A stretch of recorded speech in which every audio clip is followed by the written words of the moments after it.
মানুহ মৰণশীল, এয়া বাস্তৱ সত্য।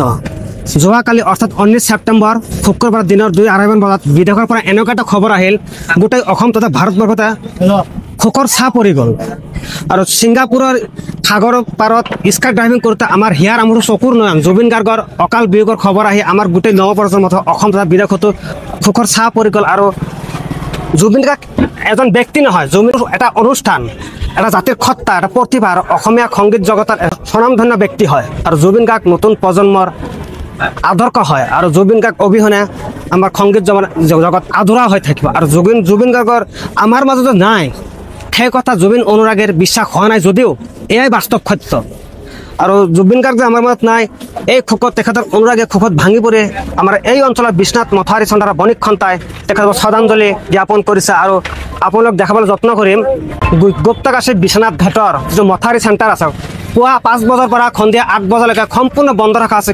কিয়নো এই অঞ্চলৰ মানুহবিলাক জুবিনৰ অনুৰাগী হয়, জুবিনৰ ফেন ফলোয়িং। ময়ো এজন জুবিনৰ ফেন ফলোয়িং হয়। আৰু গোটেই চেণ্টাৰটো দেখাই আছে চাওক, পুৱা 5 বজাৰ পৰা সন্ধিয়া 8 বজালৈকে সম্পূৰ্ণ বন্ধ ৰখা হৈছে, যিহেতু জুবিন গাৰ্গৰ প্ৰতি সঁহাৰি জনায়। আৰু জুবিন গাৰ্গ আমাৰ মনত জীয়াই আছে আৰু ভয়ানকৰ দিনত থাকিব, আৰু জুবিন গাৰ্গ সদায় অমৰ হৈ থাকিব। আৰু এই শ্ৰদ্ধাঞ্জলি কাৰ্যসূচীটো পালন কৰিছে আমাৰ বিশ্বাস চেণ্টাৰৰ বণিক খন্তাই। আৰু বণিক খন্তাৰ বিষয়ববীয়াসকলৰ পৰা কিছু জানিবলৈ যত্ন কৰিম। জুবিন গাৰ্গ যে আমাৰ মাজত নাই, তাৰ প্ৰতি আমাৰ সহানুভূতি জনাই, মৰম চেনেহ ভাল পোৱা জনাই তেখেতৰ শ্ৰদ্ধাঞ্জলি অনুষ্ঠান উদযাপন কৰিছোঁ। আৰু আমাৰ বিশ্বনাথ বণিক খন্তাৰ বিষয়ববীয়াসকল আছে, তেখেতসকলৰ পৰা কিছু জানিবলৈ সঁচাকৈ আমি যোৱাকালি যিটো খবৰ পালোঁ, সেইটো খবৰ পাই আমি সঁচাকৈ মৰ্মাহত হৈছোঁ। গোটেই অসমত, গোটেই ভাৰতবৰ্ষৰ শোকৰ ছাঁ পৰি গৈছে। গতিকে এনেকুৱা এজন দক্ষ বা আমাৰ অসমৰ সম্পদ, আমি অমূল্য সম্পদ এটা হেৰুৱালোঁ। যাতে তেখেতৰ আত্মাৰ চিৰশান্তি পাক, তাৰ সদগতি কামনা কৰিছোঁ।